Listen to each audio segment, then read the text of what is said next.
The internet is a scary place. I definitely know being an amateur hacker, or at least I was before something happened that caused me to delete all my information and destroy my computers. Some background: I'm a 24-year-old with a degree in software engineer and cybersecurity. I always had this fascination with the dark web. Not that I had any intentions of actually using it, it's the whole secrecy that really caught my obsession. I spent a lot of time learning how to hack and navigate the dark web.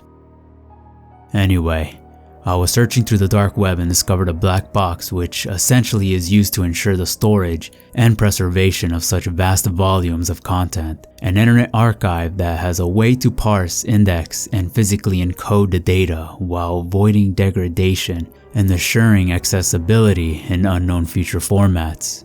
It's basically a middleman. Anyways, my interest was piqued. I decided to attempt to hack into it. It was a rather tricky riddle and I was foiled several times, but I managed to break through and found myself in a chat room that was about to stream a video. Upon entering, I was immediately greeted by an unknown user. They said they hadn't seen me before and was curious about how I got here. I didn't quite know what to say, so I told them I got an invitation. They asked me from who. I said it was a friend and I didn't want to give out their name. That's when the user told me that if they find out that I was lying, they'd find me and I'd be the next guest to provide entertainment. That really scared me, especially the way he said it. After that, the user didn't say much. Soon, the stream started and it showed a middle-aged woman tied up to what looked like a surgical table. My heart started to race as I watched her struggle and cry. I continued to look at my screen as they proceeded to torture her. They first started to cut off her fingers as she screamed out in pain. I felt sick to my stomach. I ended up throwing up in my garbage. However, my eyes were glued to the screen as they continued to torture this woman. It got to a point where the poor woman was unrecognizable. Then my heart sank into my stomach as I received another message from that same user. He said that no one invited me. That's when I found out that someone was trying to hack into my computer. To my horror, I found that my VPN was turned off. I tried to immediately exit the chat room. However, it became too late. They finally hacked into my computer. That's when I unplugged my computer from the wall and then destroyed all of my devices. I was so scared at this point.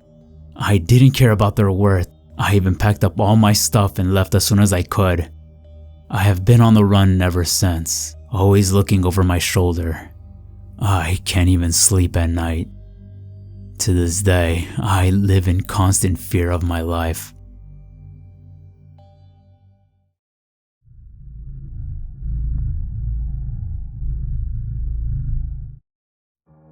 A few months ago, my best friend Jeremy called and asked if he could come over. He told me about this crazy new side of the internet that he had found. I had absolutely no idea what he was talking about. He was always up to something mischievous though. Even as an adult, he still had the enthusiasm of a child when he became excited. Because of that, it was always hard to tell him no, so I just told him he could come over and show me what the hell he was talking about. He came over to my house later that same day. He showed up with a flash drive. He was so excited he didn't even take off his shoes. He ran over to my already open laptop that was sitting on my living room table and immediately plugged the flash drive in. He had that obnoxious smile across his face.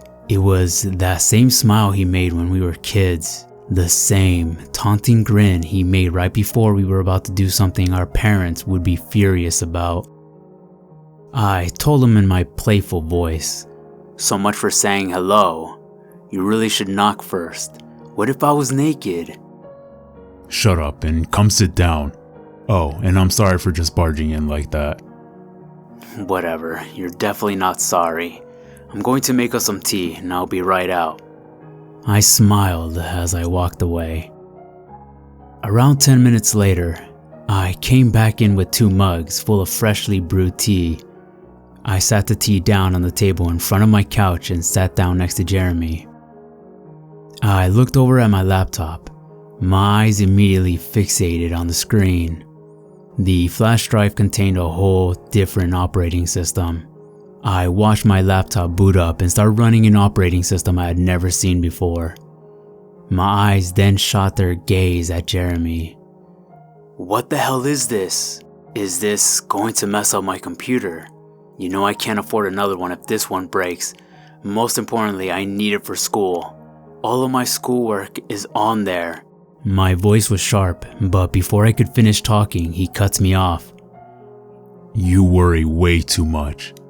Just relax. I tested it out on my computer already and everything went fine. Just wait for it to boot up. Your computer will return to normal once I power it down and remove the flash drive.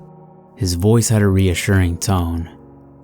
After about 10 minutes of us just sitting there watching this foreign operating system load, it finally finished.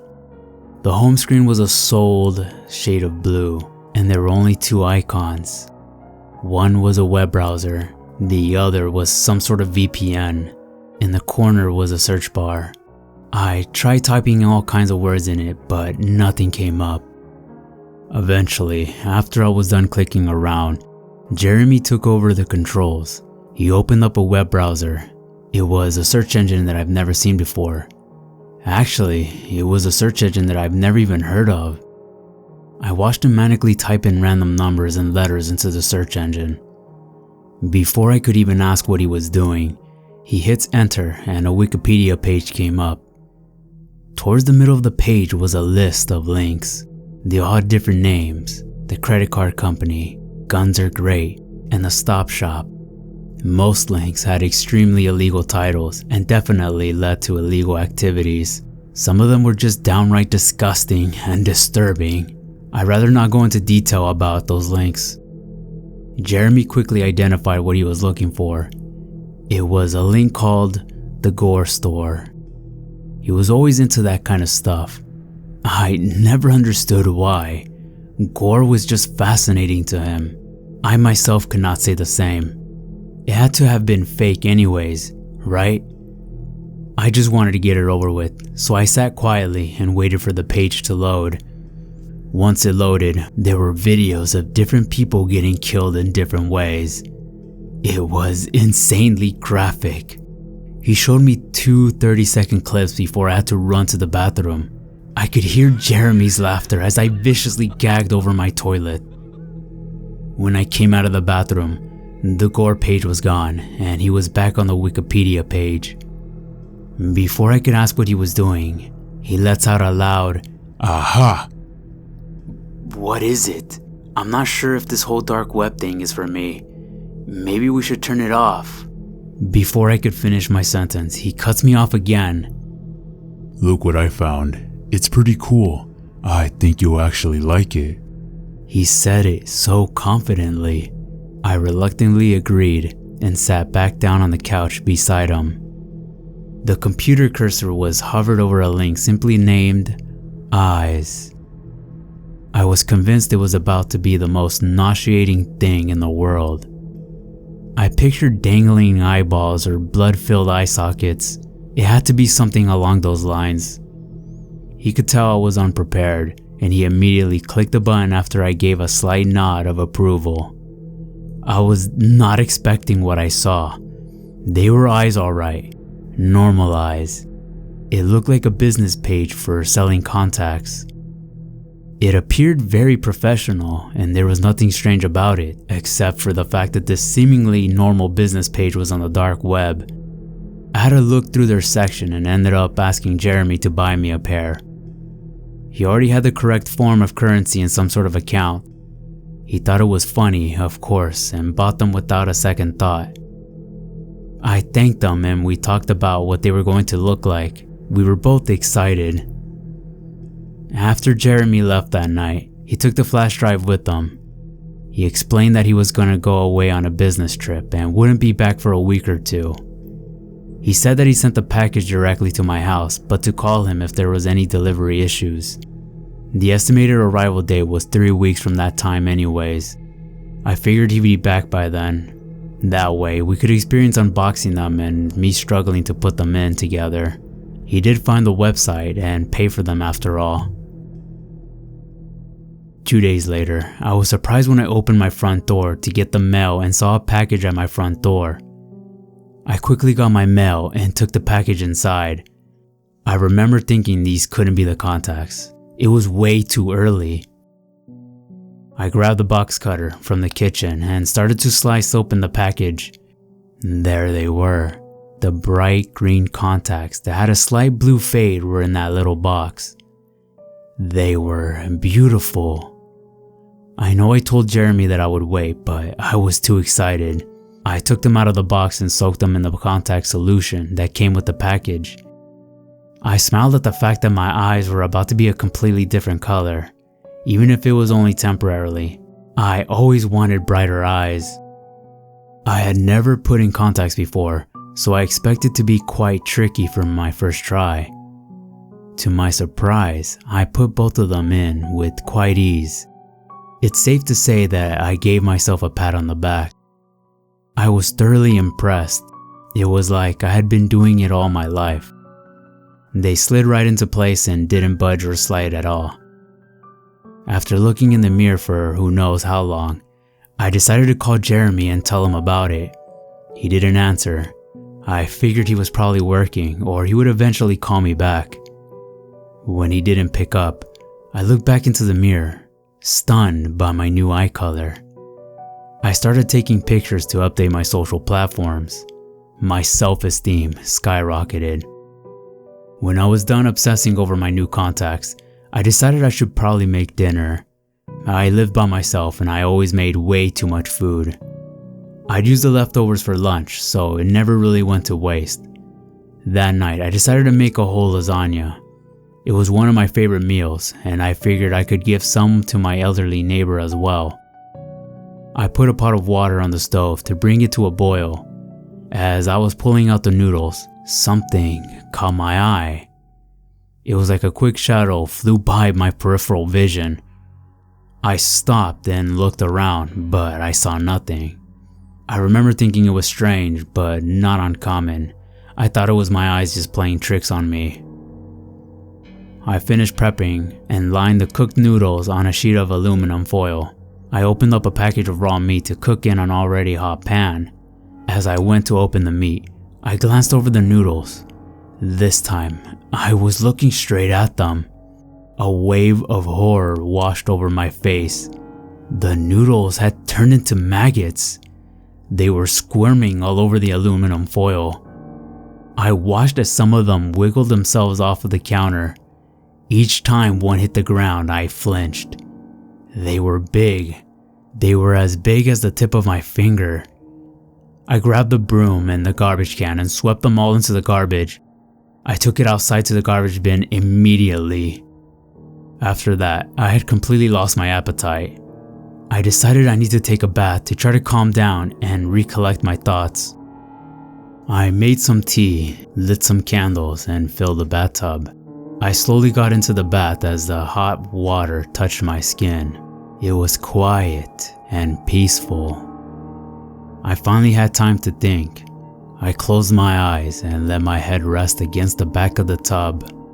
What just happened? I'm definitely not seeing those things. Those maggots were real. How in the world did my freshly boiled noodles turn into maggots? It doesn't make any sense. When I opened my eyes to gaze at the relaxing setup I had put together, I jumped out of the water. The bath water was now a deep shade of red, and every candle I had lit up went out. I quickly wrapped myself in a towel and turned the main light on. The candles weren't lit, but the water was clear again. I didn't care. I wasn't going back in there. I dried myself off and put on fresh clothes. I went back into the bathroom to brush my teeth and hair before bed. I turned on the sink and grabbed my toothbrush. Right before I started brushing my teeth, I looked up into the mirror. I felt a knot form in my stomach. I was holding the toothbrush in my mouth, but my reflection wasn't. I watched my reflection sway back and forth. The closer I leaned in, the farther my reflection would back up. It giggled as I watched my own reflection tear out my eyeballs. My reflection's eyes were dangling so low that they touched its mouth. It licked one of the eyeballs, and one of the contacts flipped on its tongue. It started to chew it like it was food. Each chew sounded like a broken piece of plastic. I saw blood start to fall from my reflection's eyes.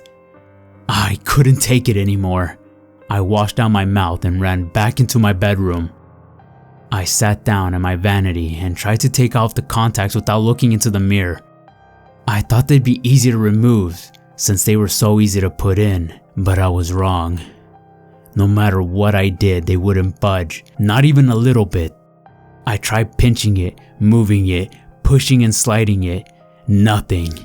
After 30 minutes of nothing but severely irritating my eye, I gave up. I straightened my back from my bent over position and looked in my vanity mirror. My reflection was laughing at me. I covered all the mirrors in my house until I could figure out some way to get these things out of my eyes.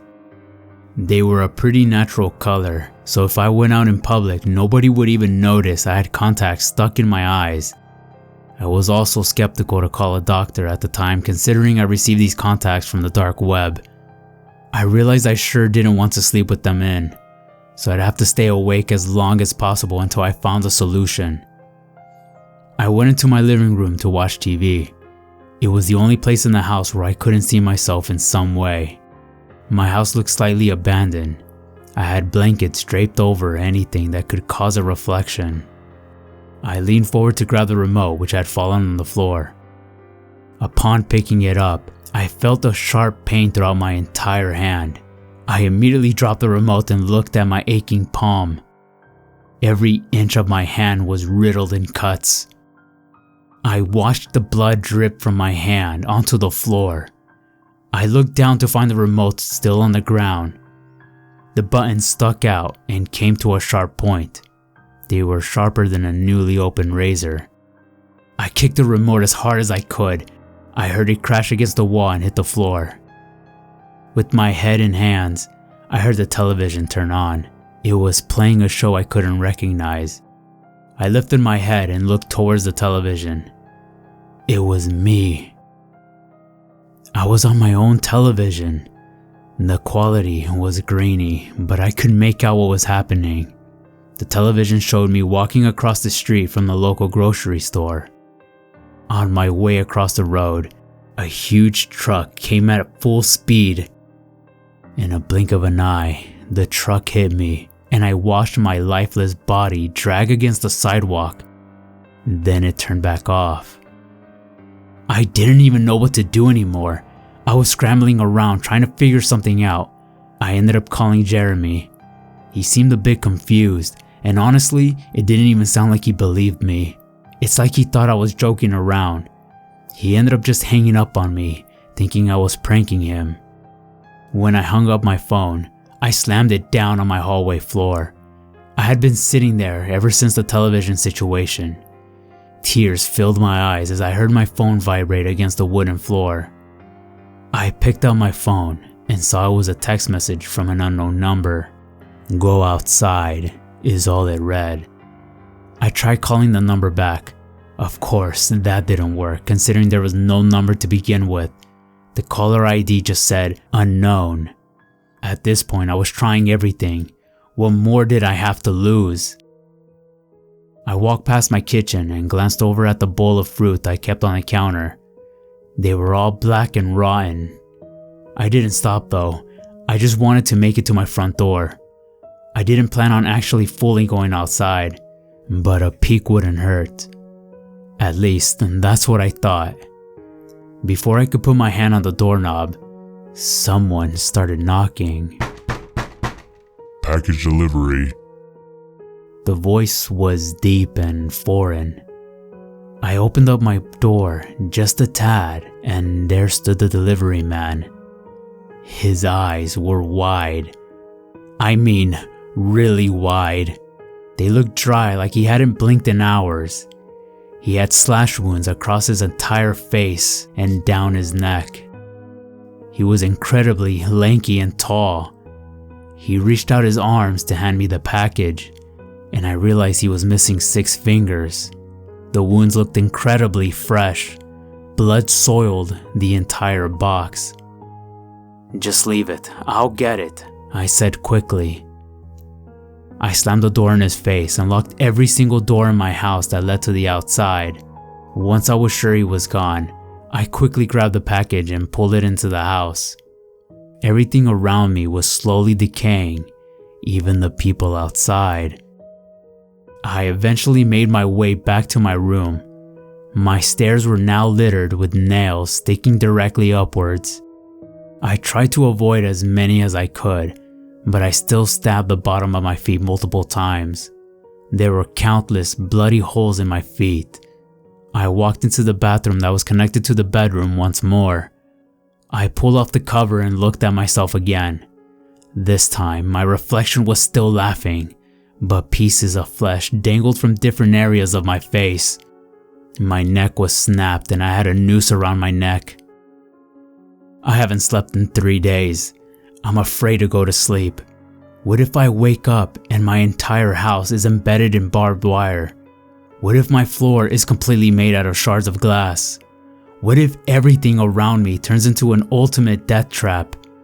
I'm absolutely terrified. I'm not taking any chances, especially since I brought the box inside. I ended up opening it. There was another box inside. This box was slightly cleaner, but had a message scratched along the top. It was barely legible, but it read, "Open to find out when your untimely demise will fall upon you. Clock's ticking." Again, I figured I had nothing to lose, so I opened the second box. This time the box contained a handwritten note. "Not all eyes are meant to be a prize. The context you contain will show the other side. You can live with this vision or choose your demise. I left you a gift. Now you can decide." I've been sitting here for a few hours now. All of my food is maggot infested and moldy. I need to go to the grocery store, but I keep looking at the gift that sat below the note. I never really thought that this would be an appropriate gift for anybody, but I can't help but gaze at this already tied noose. I knew going on the dark web was a bad idea.